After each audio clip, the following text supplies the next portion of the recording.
ಭಗವತ್ ಉಮಾಸ್ವಾಮಿ ವಿರಚಿತ ಶ್ರೀ ತತ್ವಾರ್ಥ ಸೂತ್ರ.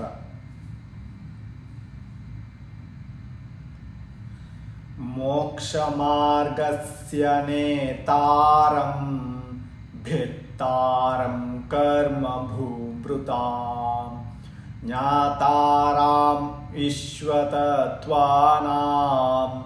ವಂದೇ ತದ್ಗುಣಲಬ್ಧಯೇ ವಂದೇ ತದ್ಗುಣಲಬ್ಧಯೇ ವಂದೇ ತದ್ಗುಣಲಬ್ಧಯೇ. पंचपरमेष्टि भगवान की जय हो. आचार्य श्री उमास्वामी महाराज की जय हो. जिनवाणी माता की जय हो. अहिंसा परमो धर्म की जय हो.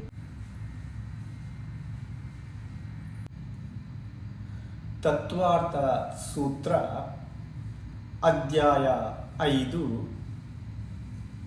ನಾವು ಹಿಂದಿನ ಸಂಚಿಕೆಯಲ್ಲಿ ಪುದ್ಗಲದ ಲಕ್ಷಣ ಹಾಗೂ ಅದರ ಪರ್ಯಾಯಗಳನ್ನು ತಿಳಿದೆವು. ಈಗ ಅದರ ಮುಂದುವರೆದ ಭಾಗ ಪುದ್ಗಲದ ಭೇದಗಳನ್ನು ಸೂತ್ರಕಾರರು ಮುಂದೆ ಹೇಳುತ್ತಾರೆ. ಸೂತ್ರ 25. ಅಣವಾಹ ಸ್ಕಂಧಾಶ್ಚ. ಅರ್ಥ: ಪುದ್ಗಲದಲ್ಲಿ 2 ಭೇದಗಳಿವೆ, ಅಣು ಮತ್ತು ಸ್ಕಂದ. ಯಾವುದರ ಮತ್ತೊಂದು ಭಾಗವಾಗುವುದಿಲ್ಲ ಆ ಅವಿಭಾಗಿ ಏಕಪ್ರದೇಶಿ ಪುದ್ಗಲ ದ್ರವ್ಯವನ್ನು ಅಣು ಅಥವಾ ಪರಮಾಣು ಎಂದು ಕರೆಯುವರು. ಮತ್ತು ಯಾವುದು ಸ್ಥೂಲವಿದೆ, ಯಾವುದನ್ನು ಎತ್ತಬಹುದು ಇಡಬಹುದು, ಅದು ಸ್ಕಂದವಿದೆ. ಕಣ್ಣಿಗೆ ಕಾಣದಂತಹ ಸ್ಕಂದಗಳು ಇವೆ. ಅವುಗಳನ್ನು ಸ್ಕಂದವೆಂದು ಕರೆಯಲಾಗುವುದು.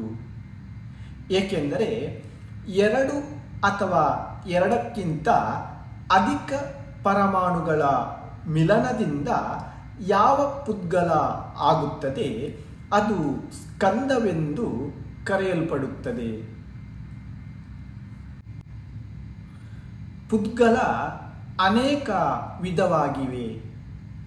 ಅಂದರೆ ಅವೆಲ್ಲ 2 ಜಾತಿಯಾಗಿದೆ. ಅಣು ಮತ್ತು ಸ್ಕಂದಗಳಲ್ಲಿ ಅವೆಲ್ಲವುಗಳ ಅಂತರ್ಭಾವವಾಗುತ್ತದೆ. ಹಿಂದಿನ ಸೂತ್ರದಲ್ಲಿ ಹೇಳಿದ 20 ಗುಣಗಳಲ್ಲಿ ಒಂದು ಪರಮಾಣುವಿನಲ್ಲಿ ಯಾವುದಾದರೂ ಒಂದು ರಸ, ಒಂದು ಗಂಧ, ಒಂದು ವರ್ಣ ಮತ್ತು ಶೀತ ಉಷ್ಣಗಳಲ್ಲಿ ಒಂದು ಹಾಗೂ ಸ್ನಿಗ್ಧ ರುಕ್ಷಗಳಲ್ಲಿ ಒಂದು, ಈ ರೀತಿ 2 ಸ್ಪರ್ಶಗಳಿರುತ್ತವೆ. ಹಿಂದೆ ಹೇಳಿದ ಶಬ್ದಾದಿಗಳು ಎಲ್ಲವೂ ಸ್ಕಂದವಿವೆ. ಸ್ಕಂದಗಳಲ್ಲಿ ಅನೇಕ ರಸ, ಅನೇಕ ರೂಪ ಇತ್ಯಾದಿಗಳು ಇರುತ್ತವೆ. ಸೂತ್ರಕಾರರು ಈಗ ಸ್ಕಂದಗಳ ಉತ್ಪತ್ತಿ ಹೇಗೆ ಆಗುತ್ತದೆ ಎಂಬುದನ್ನು ತಿಳಿಸುತ್ತಾರೆ. ಸೂತ್ರ 26. ಭೇದ ಸಂಘಾತೇಭ್ಯಃ ಉತ್ಪಾದ್ಯಂತೆ. ಅರ್ಥ: ಭೇದ ಸಂಘಾತ ಮತ್ತು ಭೇದ ಸಂಘಾತದಿಂದ ಸ್ಕಂದಗಳ ಉತ್ಪತ್ತಿ ಆಗುತ್ತದೆ. ಸ್ಕಂದಗಳು ವಿಭಜನೆಯಾಗುವುದನ್ನು ಭೇದ ಎನ್ನುವರು. ಭಿನ್ನ ಭಿನ್ನ ಪರಮಾಣು ಅಥವಾ ಸ್ಕಂದಗಳು ಸೇರಿ ಒಂದಾಗುವುದನ್ನು ಸಂಘಾತ ಎನ್ನುವರು. ಹೇಗೆ 2 ಪರಮಾಣುಗಳು ಸೇರಿ ದ್ವಿಪ್ರದೇಶಿ ಸ್ಕಂದವಾಗುತ್ತದೆ, ಅದೇ ರೀತಿ 3, 4 ಸಂಖ್ಯಾತ, ಅಸಂಖ್ಯಾತ ಮತ್ತು ಅನಂತ ಪರಮಾಣುಗಳು ಸೇರಿ ಅಷ್ಟೇ ಪ್ರದೇಶಗಳ ಸ್ಕಂದವಾಗುತ್ತದೆ. ಹಾಗೂ ಒಂದು ಸ್ಕಂದದಲ್ಲಿ ಇನ್ನೊಂದು ಸ್ಕಂದ ಸೇರುವುದರಿಂದ ಅಥವಾ ಅನ್ಯ ಪರಮಾಣುಗಳು ಸೇರುವುದರಿಂದಲೂ ಸ್ಕಂದ ಆಗುತ್ತದೆ. ಈ ಸ್ಕಂದಗಳು ವಿಭಜನೆಯಾಗುವುದರಿಂದಲೂ 2 ಪ್ರದೇಶಗಳವರೆಗೆ ಸ್ಕಂದಗಳ ಉತ್ಪತ್ತಿಯಾಗುತ್ತದೆ. ಇದೇ ರೀತಿ ಒಂದು ಸ್ಕಂದದ ವಿಭಜನೆಯಾಗಿ ಇನ್ನೊಂದು ಸ್ಕಂದದಲ್ಲಿ ಸೇರುವುದರಿಂದಲೂ ಸ್ಕಂದದ ಉತ್ಪತ್ತಿಯಾಗುತ್ತದೆ. ಸೂತ್ರಕಾರರು ಈಗ ಅಣುವಿನ ಉತ್ಪತ್ತಿಯನ್ನು ತಿಳಿಸುತ್ತಾರೆ. ಸೂತ್ರ 27 ಭೇದಾದಣುಃ. ಅರ್ಥ: ಅಣುಗಳ ಉತ್ಪತ್ತಿಯು ಸ್ಕಂದಗಳ ವಿಭಜನೆಯಾಗುವುದರಿಂದಲೇ ಆಗುವುದು, ಸಂಘಾತದಿಂದ ಆಗುವುದಿಲ್ಲ. ಸಂಘಾತದಿಂದಲೇ ಸ್ಕಂದಗಳ ಉತ್ಪತ್ತಿಯಾಗುತ್ತದೆ. ಆದರೆ ಭೇದ ಸಂಘಾತದಿಂದ ಸ್ಕಂದಗಳ ಉತ್ಪತ್ತಿಯನ್ನು ಯಾಕೆ ಹೇಳಿದ್ದಾರೆ? ಈ ಶಂಕೆಯ ಸಮಾಧಾನಕ್ಕೆ ಮುಂದೆ ಸೂತ್ರವನ್ನು ಹೇಳುತ್ತಾರೆ. ಸೂತ್ರ 28